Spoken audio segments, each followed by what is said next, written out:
வணக்கம். இது news first weekend பிரதான செய்திகள். விரிவான செய்திகளுக்கு செல்லும் முன்னர் முதலில் இன்றைய தலைப்புச் செய்திகள்.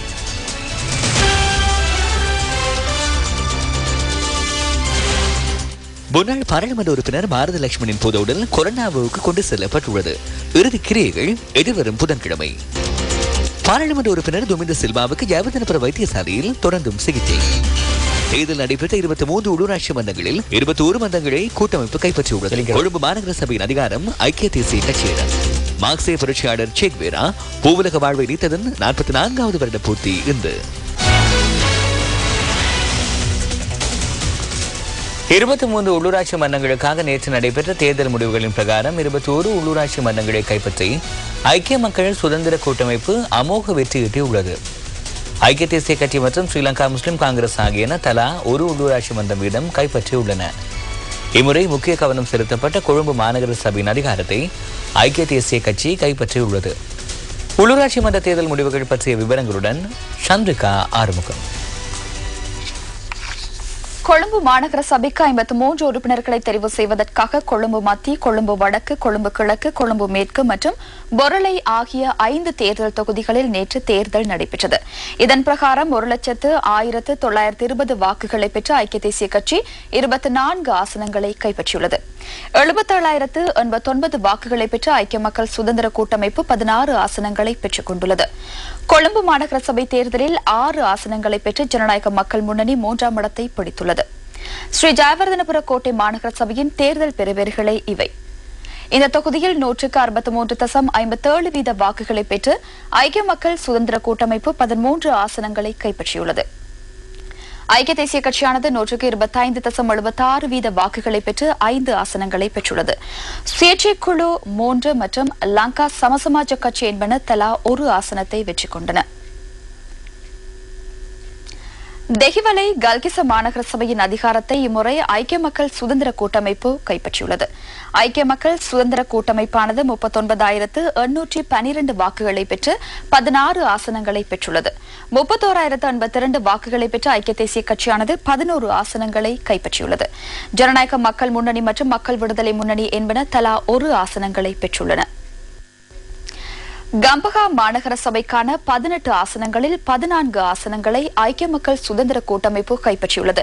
இங்கு அளிக்கப்பட்ட வாக்குகளில் 174.8% வாக்குகளை ஐக்கிய மக்கள் சுதந்திர கூட்டமைப்பு பெற்றுள்ளது.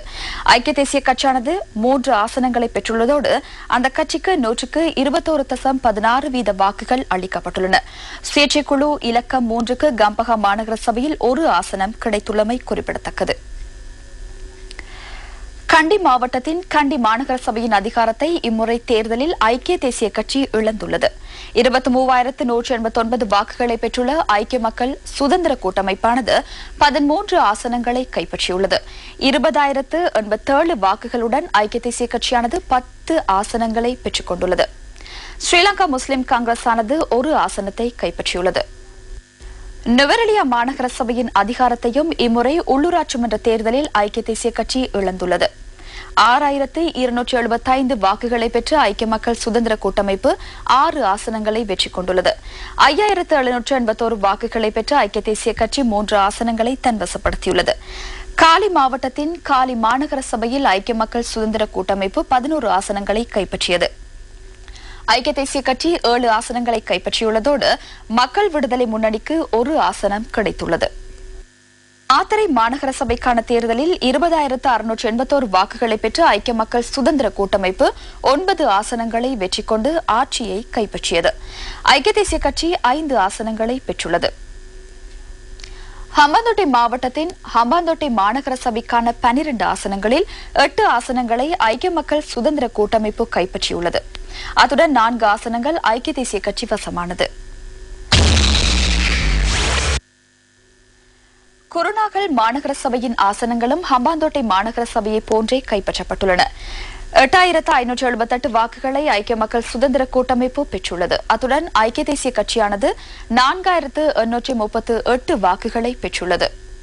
அனுராதபுரம் மாவட்டத்தின் அனுராதபுரம் மாநகர சபைக்கான 13 ஆசனங்களில் ஐக்கிய மக்கள் சுதந்திர கூட்டமைப்பு 10 ஆசனங்களை கைப்பற்றியுள்ளது. இதற்காக இந்த கட்சி 14,849 வாக்குகளை பெற்றுள்ளது. இந்த உள்ளூராட்சி மன்றத்தில் 3 ஆசனங்களை கைப்பற்றியுள்ள ஐக்கிய தேசிய கட்சிக்கு 5,028 வாக்குகள் அளிக்கப்பட்டுள்ளன. ரத்தினபுரி மாநகர சபையில் ஐக்கிய மக்கள் சுதந்திர கூட்டமைப்பு 11 ஆசனங்களை வெற்றி கொண்ட அதேவேளை ஐக்கிய தேசிய கட்சிக்கு 4 ஆசனங்கள் கிடைத்தன. சில உள்ளூராட்சி மன்றங்களின் விருப்பு வாக்குகள் தற்போது வெளியிடப்பட்டுள்ளன. ஐக்கிய தேசிய கட்சியின் கொழும்பு மாநகர மேயர் வேட்பாளர் AJA முசாமில் அதிகளவு விருப்பு வாக்குகளை பெற்றுள்ளார். இவர் 55,448 விருப்பு வாக்குகளை பெற்றுள்ளார். அந்த கட்சியின் சார்பில் போட்டியிட்ட ஜோன் ராம் 9,966 விருப்பு வாக்குகளை பெற்று 2ஆம் இடத்தை பிடித்துள்ளார். ஐக்கிய மக்கள் சுதந்திர கூட்டமைப்பு சார்பாக போட்டியிட்ட கொழும்பு மாநகர மேயர் வேட்பாளர் மிலிந்த மொரகொட 32,103 விருப்பு வாக்குகளை பெற்றுள்ளார். கூட்டமைப்பின் மற்றொரு வேட்பாளரான அசாத் சாலி 10,350 விருப்பு வாக்குகளை பெற்று 2ஆம் இடத்தில் உள்ளார். ஜனநாயக மக்கள் முன்னணியின் கொழும்பு மாநகர சபைக்காக போட்டியிட்ட மனோ கணேசன் அந்த கட்சியில் அதிகளவு விருப்பு வாக்குகளை பெற்றுக் கொண்டுள்ளார். அவர் 28,433 விருப்பு வாக்குகளை பெற்றுள்ளார். கொழும்பு மாநகர சபைக்காக மக்கள் விடுதலை முன்னணி சார்பில் போட்டியிட்ட சட்டத்தரணி சுனில் வட்டகல 836 விருப்பு வாக்குகளை பெற்று முன்னிலையில் உள்ளார். ஸ்ரீலங்கா முஸ்லிம் காங்கிரஸ் சார்பில் போட்டியிட்ட முகமது ஸ்மாயில் ஹனாஸ் 3005 விருப்பு வாக்குகளை பெற்று அந்த கட்சி சார்பில் முன்னிலையில் உள்ளார். ஒன்றிணைந்து செயற்படுவதன் பலனை கொழும்பு மாநகர சபையின் வெற்றி பிரதிபலிப்பதாக ஐக்கிய தேசிய கட்சியின் பொதுச் செயலாளர் திஸ்ஸா அத்தநாயக்க குறிப்பிடுகிறார். உள்ளூராட்சி மன்ற தேர்தல் கட்டளை சட்டத்துக்கு புறம்பாக தன்னிச்சையான தீர்மானங்களை எடுத்தால் அதனூடாக ஜனநாயக விரோத செயற்பாடுகள் தோற்றுவிக்கப்படலாம் என இன்று நடைபெற்ற ஊடகவியலாளர் சந்திப்பின் போது அவர் சுட்டிக்காட்டினார். ஒன்றிணைந்து செயற்பட்டால் எம்மால் வெற்றியிட்ட முடியும் என்ற தகவலையே கொழும்பு எமக்கு வழங்கியுள்ளது. ஒன்றிணைந்து செயற்பட வேண்டும். தனித்தனி குழுக்களையோ பிரிவுகளையோ அமைத்துக் கொள்ளக்கூடாது. கட்சியில் பெரும்பாலானோரின் விருப்பத்துக்கு அமைய செயற்படுவதே எமது நோக்கமாகும். எமது பயணத்தின் மாற்றங்களை நாம் புதிதாக சிந்திக்க வேண்டும். எமது அமைப்பிலும் பொறுப்புகளை வகிப்பவர்களின் பொறுப்புகள் உரியவாறு நிறைவேற்றப்படுகின்றனவா என்பது குறித்து மதிப்பீடு செய்யும் நடைமுறை ஏற்படுத்தப்பட வேண்டும். மக்கள் மத்தியில் செல்லவிருந்த மற்றும் அரசாங்கத்துக்கு எதிராக மேற்கொள்ளப்படவிருந்த விடயங்கள் எமது உள்ளக பிரச்சனைகள் காரணமாக கை நழுவி போன நிலையிலேயே நாம் செயற்பட்டுள்ளோம். முழு அரசாங்கமும் உயர்மட்ட அதிகாரிகளும் கீழ்மட்டத்திலிருந்து அனைவரும் கொழும்பு மாநகர சபையை எவ்வாறேனும் கைப்பற்ற வேண்டும் என்ற கருத்தினை தெரிவித்திருந்தனர். அதற்கும் அப்பால் அப்பாவி மக்கள் தங்களின் வீடுகளை அகற்றுவதாக தெரிவித்திருந்த போதும் அவர்களின் உறுதிப்பத்திரங்களுக்காக பணம் வழங்குகின்றனர் என்று கூறிய போதும் வேறாக பணம் வழங்குவதாகவும் பொருட்களை வழங்கிய போதிலும் அவற்றுக்கு ஏமாறாமல் ஐக்கிய தேசிய கட்சிக்காக தைரியத்துடன் தங்கள் ஜனநாயக உரிமையை பாதுகாத்து அதனை வெளிப்படுத்தியுள்ளனர். இந்த சந்தர்ப்பத்தில் எமது நன்றிகளை கொழும்பு மக்களுக்கு தெரிவிப்பதுடன் அந்த பெருமதியான நம்பிக்கையுடன் நாம் அர்ப்பணிப்புடன் செயற்படுவோம் என இந்த சந்தர்ப்பத்தில் கூறிக்கொள்ள விரும்புகின்றேன். யார் வெற்றி பெற்றாலும் ஜனாதிபதியினால் நியமிக்கப்படும் ஒருவரே இதனை நிர்வகிப்பார் எனவும் மேயர்கள் பணிப்பாளர்களாக மாற்றப்படுவார்கள் என்றும் தேர்தல் காலப்பகுதியில் தெரிவிக்கப்பட்டதை நான் அவதானித்தேன். அதனை அவ்வாறு செய்ய முடியாது. இந்த நாட்டில் உள்ளூராட்சி மன்றங்களுக்கான கட்டளை சட்டம் காணப்படுகின்றது. உள்ளூராட்சி மன்றங்களுக்கான கட்டளை சட்டத்துக்கு அப்பால் தன்னிச்சையாக பொதுமக்களின் தீர்ப்புக்கு எதிராக தீர்மானங்களை மேற்கொண்டால் அதனூடாக ஜனநாயக விரோத செயற்பாடுகள் தோற்றுவிக்கப்படலாம்.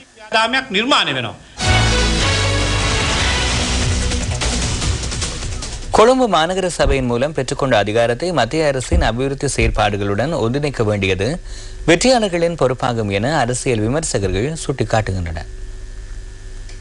මේ නගර සභාව කියන්නේ අර පරණ UMP නගර සභාවක් වගේ නෙමෙයි.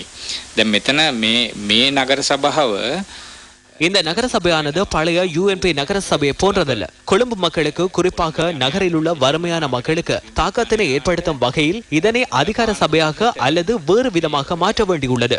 அதிகார சபையாக மாற்றாவிட்டாலும் கொழும்பு அபிவிருத்தி திட்டமானது பச்சை நிற அபிவிருத்தி திட்டத்துடன் முன்னெடுக்கப்படுகின்றது. நிச்சயமாக அதனுடன் மோத வேண்டிய நிலைமை நகர சபைக்கு ஏற்படும். அந்த திட்டத்துக்கு எதிராகவே இந்த நகர மக்கள் வாக்களித்துள்ளனர் என்பது புலப்படுகின்றது. ஆனால் இது பாரியதொரு பிரச்சனையாக எதிர்காலத்தில் மாறக்கூடிய நிலைமையே காணப்படுகிறது. ඡන්දය දුන්නේ ජනයා ඒ ඡන්දය දීලා තියෙන්නේ පැහැදිලිවම අන්න ඒ සැලැස්මට විරුද්ධව.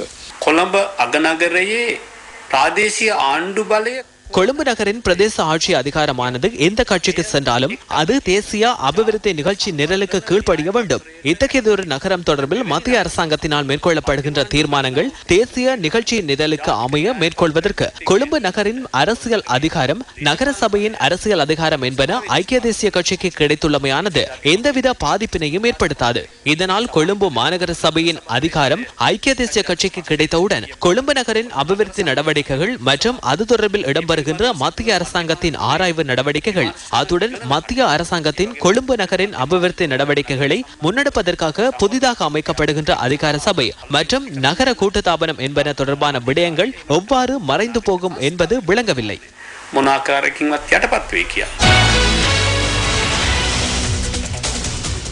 முல்லேரியாவில் துப்பாக்கி சூட்டுக்கு இலக்காகி உயிரிழந்த முன்னாள் பார்லிமெண்ட் உறுப்பினரான பாரத லட்சுமண் பிரேமச்சந்திரவின் இறுதிக்கிரியைகள் எதிர்வரும் புதன்கிழமையன்று இடம்பெற உள்ளன. இதேவேளை கொலன்னாவ உமகிலிய மைதானத்தில் அன்னாரது இறுதிக்கிரியைகளை நடத்துவதற்கு தீர்மானித்துள்ளதாக அவரது உறவினர்கள் குறிப்பிட்டுள்ளனர். பிரேமச்சந்திரவின் பூதவுடல் கொலன்னாவில் உள்ள அவரது வீட்டுக்கு இன்று பகல் கொண்டு செல்லப்பட்டது. காலம் சென்ற முன்னாள் பார்லிமெண்ட் உறுப்பினரது பூதவுடலுக்கு அஞ்சலி செலுத்துவதற்காக அரசியல்வாதிகள் உள்ளிட்ட பலர் வருகை தந்த வண்ணம் உள்ளனர். தேசிய வைத்தியசாலையில் பிரேத பரிசோதனைகள் இடம்பெற்றதை தொடர்ந்து பாரத லட்சுமண் பிரேமச்சந்திரவின் பூதவுடல் இன்று முற்பகல் கொழும்பு ஜாவத்தையில் உள்ள முக்கிய பிரமுகர்களுக்கான வீடமைப்பு தொகுதிக்கு கொண்டு செல்லப்பட்டது. இதன்போது அமைச்சர் பெசில் ராஜபக்ச உள்ளிட்ட கட்சியின் சிரேஷ்ட உறுப்பினர்கள் பலர் அங்கு வருகை தந்திருந்தனர்.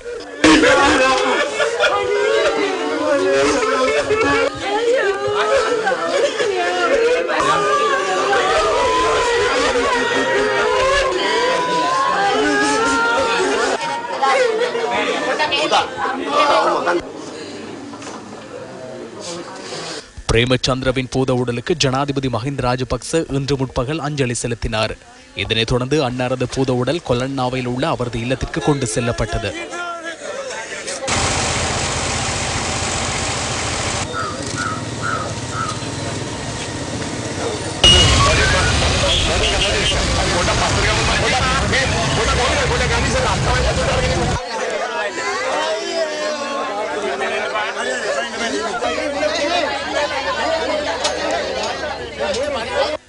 உறவினர்கள், பிரதேசவாசிகள், நலன் விரும்பிகள், வேட்பாளர்கள் மற்றும் ஆதரவாளர்கள் உள்ளிட்ட பெருமளவிலானோர் அன்னாரது பூதவுடலுக்கு அஞ்சலி செலுத்துவதற்காக வருகை தந்திருந்தனர்.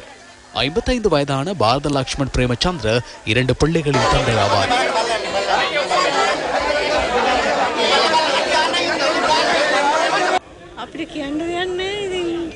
எமக்கு கூறுவதற்கு எதுவும் இல்லை. இந்த நாட்டிற்கு மிகவும் பெருமதியான ஒருவரை வீதியில் வைத்து சுட்டுள்ளனர். இனி நாங்கள் என்ன செய்வோம்? நாம் மட்டுமல்ல, கொலன்னாவி பிரதேச மக்களும் அனாதரவாகியுள்ளனர்.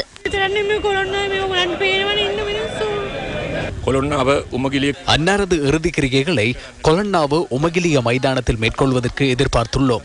அதற்கான நடவடிக்கைகளை ஏற்பாடு செய்ய உள்ளோம். அவரது சகோதர சகோதரிகள் வெளிநாட்டில் இருக்கின்றனர். அவர்கள் நாளைக்குள் இலங்கை வருவார்கள் என நாம் எண்ணுகின்றோம். இதன் பிரகாரம் எதிர்வரும் புதன்கிழமை அன்று அன்னாரது இறுதி கிரிகைகளை நடத்துவதற்கு எதிர்பார்த்துள்ளோம். எமது நாட்டின் சிறப்பான பணிகளுக்கும் ஸ்ரீலங்கா சுதந்திர கட்சியின் நடவடிக்கைகளுக்கும் பாரிய பங்காற்றிய பாரத லட்சுமண் கொலை செய்யப்பட்டுள்ளார். இதற்காக முழு ஆளும் கட்சியினரும் கவலை வெளியிடுகின்றோம். எமது அரசாங்கத்தின் பலம் பொருந்திய சக்தி ஒன்றை நாம் இழந்துள்ளோம்.